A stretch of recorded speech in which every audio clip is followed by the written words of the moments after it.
The press room doors at the Travelers Championship had barely closed before word began spreading across the locker room. Brian Rolapp had just unveiled his grand blueprint for the 2028 season, a total restructuring of the tour into a two-tier championship and challenger model, packed with mandatory 23-event slates and promotion relegation threats. But before corporate leadership could finalize their media pitch, Scottie Scheffler stepped directly to the microphone and tore the proposal apart. The world number one did not hesitate. He made it clear that no corporate schedule shakeup would force the game's top players into an unsustainable, commercialized grind. Behind that blunt refusal lies a far bigger corporate standoff that is currently threatening to split the tour's executive board right down the middle. In my view, Scottie is completely right to draw a line in the sand before corporate interests ruin player longevity. But what do you think?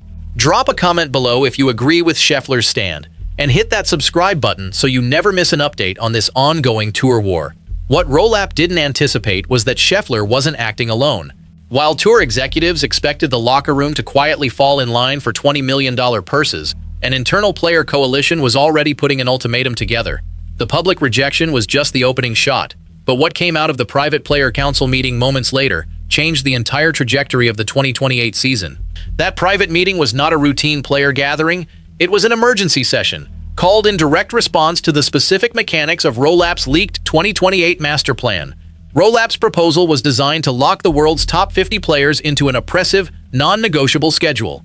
It mandated back-to-back oceanic swings between Europe and Asia immediately following the FedEx Cup playoffs, effectively eliminating any off-season recovery. Crucially, the plan introduced financial penalties for skipping designated events, cutting deep into deferred compensation pools for stars who chose rest over travel. Corporate executives believed the staggering financial guarantees attached to these marquee fields would silence any resistance. They assumed $20 million purse sizes would outweigh concerns over fatigue, injury risks, and lost personal time. But that assumption ignored the growing frustration already brewing inside tour scoring tents and locker rooms. When details of the financial penalties leaked to the Player Advisory Council, the reaction was swift and fierce. Top players recognized that this was not merely a schedule update, it was a hostile realignment of power that stripped away independent contractor status. Executives thought they had built an airtight commercial model, but they completely misread how far Scottie Scheffler was willing to go to protect the players. Rolapp's corporate vision relied entirely on locking in guaranteed appearances from television ratings drivers. Network executives had demanded guaranteed starts from top 10 players as part of the upcoming media rights negotiations. Under the leaked 2028 proposal, missing a designated marquee event would result in automatic points deductions in the FedEx Cup standings and heavy fines deducted from player equity funds. For months, tour leadership operated under the belief that player council representatives would sign off without major pushback. They pointed to rising purse levels, equity allocations, and expanded global marketing deals as sufficient compensation for an increased physical workload. However, the schedule failed to account for the brutal physical strain of international travel corridors during peak summer weeks. Players were being asked to compete in North America, travel across 3 time zones for European fixtures, and return immediately for domestic playoff events. Management viewed the players as contract assets, but Scheffler's team was already preparing a response that would catch the board entirely off guard.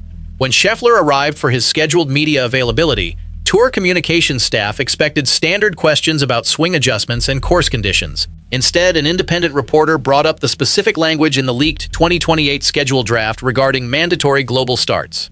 Rather than offering a diplomatic, media-trained answer, Scheffler stopped the room cold. He explicitly stated that forcing players into artificial international obligation windows ignored player health and degraded tournament quality. Scheffler warned that forcing elite athletes into 30-week calendars would lead to widespread burnout, lower performance levels, and early retirements. His tone was not angry or emotional.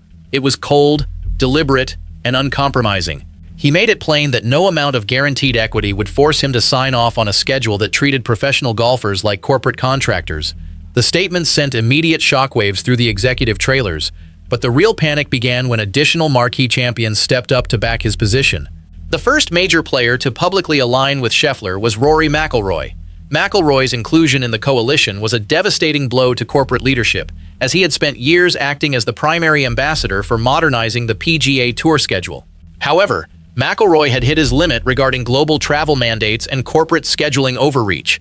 He openly stated that forcing veteran players into mandatory oceanic swings right after the postseason was an administrative failure that prioritized short-term broadcast revenue over long-term player health. McIlroy pointed out that his own previous experiences with fatigue-induced swing breakdowns directly coincided with congested fall schedules. He warned board members that if the world's top players were pushed past their physical limits, the ultimate quality of the product on television would rapidly degrade. McIlroy's public backing proved that Scheffler was not simply operating as an isolated dissenter, but as the frontman for the tour's most influential voices. With McIlroy firmly in the fold, executive board members suddenly realized they were facing a structural mutiny from their primary commercial assets. Directly following McIlroy's intervention, Justin Thomas entered the fray with a scathing assessment of the proposal's promotion-relegation mechanics. Thomas focused his critique on how the two-tier championship and challenger structure penalized players recovering from injury or undergoing swing adjustments. He emphasized that under Rolapp's model, a player who missed 2 mandatory events due to legitimate physical rehabilitation would be automatically docked ranking points and forced into relegation brackets. Thomas argued that this setup created a toxic, fear-driven culture that forced athletes to compete through severe physical pain just to protect their tour cards and equity stakes. He revealed that multiple players had already been forced to play through torn wrist ligaments and spinal inflammation during the previous season just to hit arbitrary appearance thresholds. Thomas made it clear that he would not sign any contract that compromised medical safety for broadcast quotas. His impassioned refusal added intense human weight to the revolt, shifting the debate from financial terms to player safety. Then came Xander Schauffele, who brought a cold, analytical perspective to the emerging coalition. Schauffele had spent weeks analyzing the financial structure of the proposed 2028 equity distributions alongside his personal financial advisors.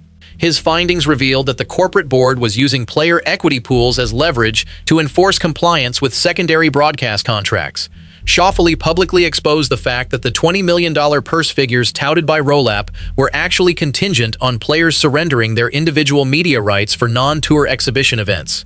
He called out management for attempting to strip away independent contractor status while simultaneously refusing to grant standard employee benefits or healthcare guarantees. Schauffele's meticulous breakdown stripped away the corporate marketing rhetoric, laying bare the predatory mechanics of the agreement. His willingness to challenge the financial architecture empowered mid-tier players who had previously felt intimidated by management's leverage.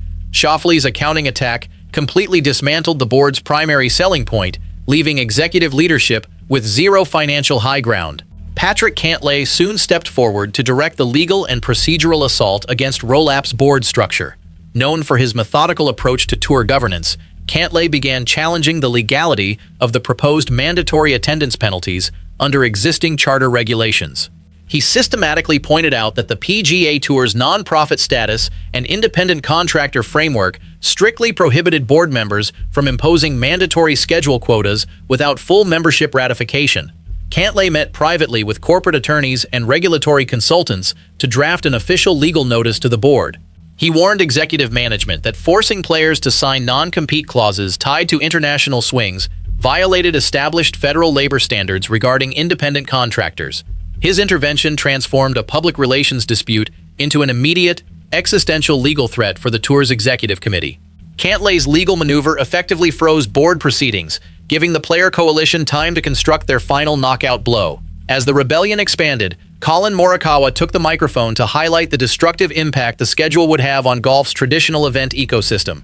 Morikawa spoke passionately about how forcing top players into 23 mandatory signature slots would completely destroy historic, non-signature tour stops that relied on local community support and charitable donations. He argued that under Rolapp's plan, legacy events that had supported professional golf for half a century would be systematically starved of elite fields and corporate sponsorships. Morikawa made it clear that professional golf was built on a rich tapestry of open competition, local history, and fan access, not closed-circuit corporate exhibitions. He refused to support a schedule that turned the PGA Tour into an exclusive, artificial league that alienated core golf fans in traditional markets. His advocacy rallied grassroots support from tournament directors, local charities, and traditional golf communities across the country. Morikawa's defense of traditional tournaments turned local event organizers directly against the executive board's global agenda. Viktor Hovland added further momentum to the movement by targeting the mental strain and isolation caused by back-to-back international travel windows. Hovland, who had experienced severe mental fatigue during previous condensed swings, openly spoke about the psychological toll of continuous global competition without structured recovery periods. He emphasized that forcing young players onto endless international flights while demanding peak performance led to deep burnout and lost passion for the sport. Hovland criticized management for treating players like mechanical units on a spreadsheet rather than human beings navigating immense pressure. He declared that no amount of bonus money could compensate for losing the joy of playing the game at its highest technical level. Hovland's transparent statements resonated heavily with younger players on tour who were hesitant to speak out against management on their own. His vulnerability unified the younger generation of tour stars behind the veteran coalition's stance. Jordan Spieth then utilized his position on the Player Advisory Council to challenge the board's transparency regarding television rights valuations. Spieth revealed that executive leadership had repeatedly withheld key terms of the proposed network contracts from the very players expected to fulfill the appearance quotas. He questioned why players were being asked to sign binding, multi-year commitments based on financial projections that had not been independently audited. Spieth pointed out that historical broadcast data showed no correlation between forced international field mandates and long-term television viewer growth. He accused corporate management of manufacturing a scheduling crisis to cover up poor executive decision-making during previous media rights negotiations. Spieth's insider knowledge and institutional authority stripped away any remaining credibility the executive board held among the player body. Spieth's exposure of management's internal communications left Rolapp completely isolated within the boardroom. Following Spieth's revelation, Max Homa took a direct stand against the commercial dilution of tour titles and traditions. Homa focused his critique on how mandatory 23-event mandates would reduce iconic course venues to mere backdrop content for corporate advertisers. He noted that forcing exhausted stars to tee it up week after week stripped away the drama and historical significance of classic tour stops like Riviera and Muirfield Village. Homa explained that when elite athletes are forced to manage physical energy rather than play to win, ball striking quality drops and tournament finishes become predictable and uninspiring. He emphasized that golf fans can immediately sense when players are treating an event as a contractual chore rather than a fiercely contested championship. Homa declared that protecting the competitive integrity of the product was far more important than pleasing remote network executives who had never hit a shot under pressure. Homa's passionate plea centered the conflict on authentic competition, making it impossible for management to claim they were acting in the fans' best interest. Wyndham Clark then added critical leverage to the coalition by taking aim at the proposed penalty structure for major championship qualifiers. Clark revealed that under the board's hidden draft, players who earned exemptions through US Open or PGA Championship victories would still face FedEx Cup point deductions if they skipped secondary corporate mandates. He argued that discounting major championship prestige to enforce attendance at manufactured sponsor exhibitions undermined the highest achievements in professional golf. Clark highlighted how his own path to major victory required disciplined rest and focused preparation, something Rolapp's rigid calendar would permanently outlaw. He challenged the board to explain why winning a major title should carry less weight in tour standings than showing up to a required fall swing event. Clark made it clear that players would not allow executive directors to rewrite golf's history to satisfy commercial quotas. Clark's fierce defense of major championship prestige exposed the corporate agenda as a direct insult to the game's greatest traditions. Within 48 hours of these 9 players speaking out individually, text chains between player agents, legal representatives, and tournament directors lit up with urgent inquiries. Tournament sponsors who had signed multi-year hosting agreements based on guaranteed star appearances suddenly found themselves facing total uncertainty. Rolapp's team rushed to schedule emergency damage control briefings with key broadcast partners, attempting to downplay the revolt as a minor negotiation tactic. Executive leadership tried to portray the backlash as a simple misunderstanding over calendar drafting, promising that player feedback would be incorporated during final reviews. But the locker room recognized the strategy for what it was: a classic corporate stall tactic designed to let public tension cool down before forcing the vote. Instead of backing off, player representatives convened behind closed doors to formalize their demands into a binding legal document. The network representatives demanded immediate answers from the executive board, setting off an internal crisis that corporate PR could no longer suppress. The core conflict went far beyond simple calendar dates and travel logistics. It centered on the fundamental definition of what it means to be a professional golfer on the PGA Tour. For decades, players operated as true independent contractors, retaining full autonomy over when, where, and how often they competed. Rolapp's restructuring sought to systematically eliminate that autonomy in exchange for centralized corporate control and guaranteed broadcast inventory.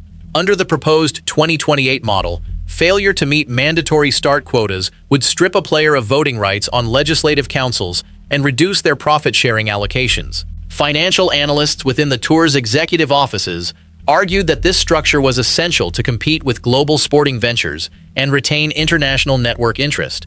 However, players argued that sacrificing independence for short-term revenue guarantees destroyed the meritocratic foundation of the sport. The board assumed financial leverage would force compliance, but they completely overlooked the leverage Scheffler and his unified coalition held. Behind the scenes, corporate leaks revealed the exact revenue projections tied to the mandatory start mandates. Rolapp's presentation to private equity investors explicitly promised a 95% participation rate from top 20 players across all 14 signature broadcasts. If stars opted out to rest, television networks held contractual rights to reduce rights fee payouts by up to 15% per missing marquee name. This clause created immense structural pressure on tour executives to force compliance through strict financial penalties.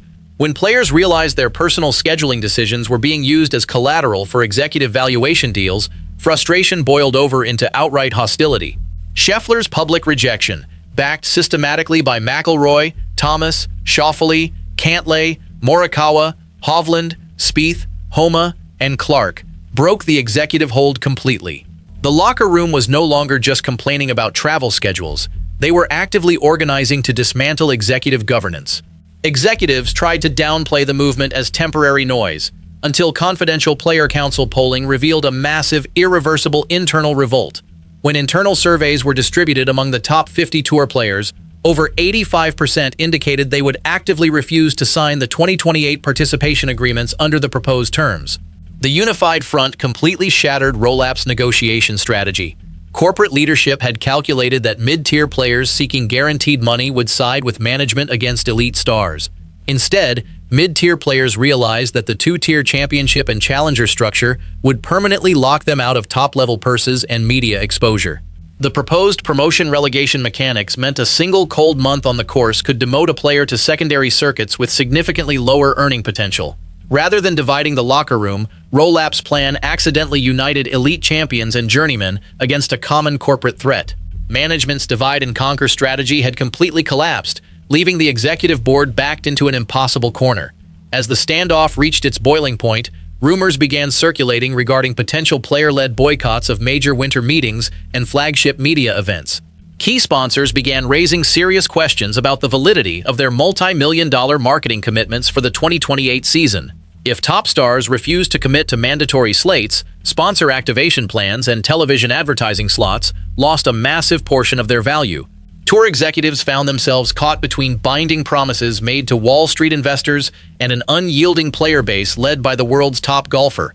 Rolapp held emergency virtual calls with player advisory leaders to offer minor concessions on travel stipends, appearance fees, and field sizes. However, player representatives stood firm, demanding the complete removal of mandatory start penalties and forced global swings. The executives thought a few financial sweeteners would resolve the crisis, but Scheffler's team was preparing an ultimatum that changed everything. The legal framework of the PGA Tour's charter explicitly protects independent contractor status, making any attempt to enforce mandatory attendance legally vulnerable. Player attorneys had spent weeks reviewing the fine print of Rolapp's proposal, identifying multiple regulatory loopholes where corporate mandates infringed upon player rights. They discovered that tying deferred equity distributions directly to mandatory event attendance violated existing trust agreements established during the tour's tax-exempt restructuring. This legal exposure turned what started as an athletic scheduling debate into a full-scale corporate liability for the executive board. If a group of top players filed an injunction against the 2028 rules, the entire broadcast valuation model could be frozen in public court discovery for years. Board members who had previously backed Rolapp's aggressive expansion plans began expressing serious concerns during private conference calls. The executive coalition began to fracture from within, clearing the runway for Scheffler to deliver a fatal blow to the proposal. Inside the tournament player lounges, the dynamic had shifted from anxious speculation to organized resolve. Veteran champions who had spent 2 decades building the tour's modern footprint were standing shoulder to shoulder with newly minted stars who had never questioned management before. They organized private briefing sessions without tour staff present, ensuring every player understood how the proposed 2028 equity clawbacks would diminish long-term financial security. Agents representing top-tier talent communicated directly with one another, establishing a unified bargaining position that prevented management from offering side deals to individual stars. The unity was unprecedented in modern golf history, where individualism usually dictates decision-making. Rolapp's team realized they were no longer negotiating with isolated players, but with a disciplined athletic union in everything but name. With time running out before the final quarterly board vote, the Player Council scheduled a closed-door confrontation that would settle the matter once and for all. Now, here is what really happened during the high-stakes ultimatum standoff that tour officials tried desperately to keep out of the press. During the final emergency board session, Scottie Scheffler and senior player directors presented a signed, binding resolution directly to Brian Rolapp and the executive board. The ultimatum was clear and non-negotiable: completely eliminate the mandatory start quotas, strip out the financial penalty clauses, and restore full player scheduling autonomy, or face a total player-led opt-out of the 2028 marquee schedule. Scheffler made it explicitly clear that he and his unified coalition were fully prepared to skip designated signature events entirely, choosing instead to play traditional open-field tournaments on their own terms. The threat completely neutralized Rolapp's leverage with network executives, as a signature event without top 10 stars stripped the television rights deal of its value. Faced with an immediate threat to the tour's core broadcast agreements, the executive board was forced to halt the rollout of the 2028 schedule overhaul entirely. Management was compelled to establish an emergency joint steering committee, granting player representatives direct veto power over all future calendar structures and mandatory field guidelines. This decisive stand permanently altered the balance of power within professional golf governance. It proved that no amount of corporate restructuring, private equity backing, or executive planning can override the collective will of the players who actually draw the crowds. Brian Rolapp's ambitious 2028 schedule shakeup was effectively dismantled not by board votes or network negotiations, but by a world number one who refused to let corporate interests dictate the future of the game. The standoff established a critical precedent for how independent contractor rights will be protected moving forward in an increasingly commercialized sports landscape. Corporate leadership was given a harsh reminder that while executives manage the business, the players remain the ultimate force in professional golf. Every attempt to force corporate control over the game, from schedule mandates to financial penalties, has ultimately collided with the reality of player independence. Nothing is resolved cleanly in a sport navigating massive commercial transitions, and this governance battle is far from over. Drop Scheffler in the comments if you stand with the players, or drop Rolapp if you think corporate leadership needed to modernize the tour schedule. If protecting player independence and calling out corporate overreach in sports matters to you, hit that subscribe button right now. We cover the real stories behind the headlines without corporate fluff or sugarcoating. Stay tuned, because our next breakdown uncovers the secret television deal that could alter major championship access forever.